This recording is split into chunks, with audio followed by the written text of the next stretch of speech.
দিনাজপুরে নার্সারি ব্যবসায় ঝুঁকছেন তরুণ কৃষি উদ্যোক্তারা। চাকরির পিছনে না ঘুরে নার্সারি করেই স্বাবলম্বী হচ্ছেন তারা। এ বিষয়ে বিস্তারিত জানাতে দিনাজপুর থেকে সরাসরি যুক্ত হচ্ছেন আমাদের সহকর্মী ফখরুল হাসান পলাশ।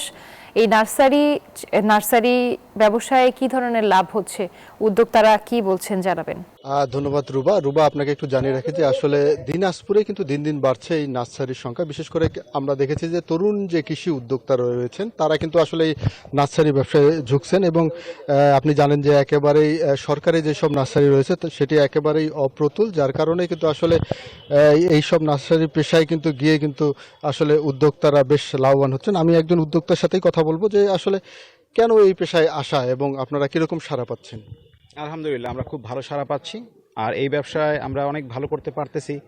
আর এখন তো মানুষ গাছপ্রেমিক, মানুষ গাছ লাগাচ্ছে, ফল খাচ্ছে, নতুন নতুন জাত আসতেছে বিদেশ থেকে, আমরা সেগুলো দিতে পারতেছি। জেনুইন জাতগুলো আপনারা পাচ্ছেন, যার কারণে আমাদের ভালো লাগতেছে এবং ভালো ব্যবসা আমরা করতে পারতেছি ইনশাআল্লাহ। এবার তো কৃষি মেলাতেও আপনারা ছিলেন, বৃক্ষ মেলায়, তো কিরকম সাড়া পেয়েছেন সেখানে এবং আপনাদের সাফল্য কি এসেছে এবার? আলহামদুলিল্লাহ, অনেক ভালো। আমরা এই বছর ফার্স্ট হয়েছি, আমরা অনেক ভালো করতে পেরেছি এবং নতুন নতুন জাত সম্পর্কে কাস্টমারদেরকে দেখাতে পারছি, জানতে পারছি। তারা নতুন লাগাচ্ছে, আরও আগামীতে আমরা নতুন নতুন ফল দেখাতে পারবো আপনাদেরকে। কৃষকরা আসলে কিভাবে উপকৃত হচ্ছে এই নার্সারিগুলো থেকে? আমরা যেহেতু জেনুইন চারা দিতে পারতেছি, খুব শর্ট টাইমের মধ্যে আমরা ভালো ফলন আনতে পারতেছি, যার কারণে মানুষ এখন লাগাচ্ছে এই গাছগুলো এবং বাগানিরা বাগান করে উপকৃত। অনেকে তো ছাদ বাগানে আসলে এইসব নার্সারিতে আসে, ছাদ বাগানিরা, তারা আসলে কিভাবে তাদেরকে আপনারা সহযোগিতা করতেছেন? তাদের আমি সব ধরনের সুযোগ সুবিধা দিতে পারতেছি। তাদের কাছে আমরা জিও ব্যাগ, তারপর কীটনাশক, সার সব কিছু দিতে পারতেছি। তারা আমাদের কাছে সব কিছু নিতে পারবে এবং উপকৃত হবে। তারা জেনুইন চারা আমাদের কাছে পাবে।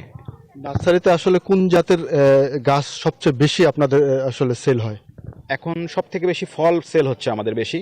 আর ইনডোর প্লান্ট সম্পর্কে এখন মানুষ অনেক ভালো করতেছে। ইনডোরেও মানুষ গাছ লাগাচ্ছে, হিউজ পরিমাণে গাছ আমরা এবার বিক্রি করতে পারছি।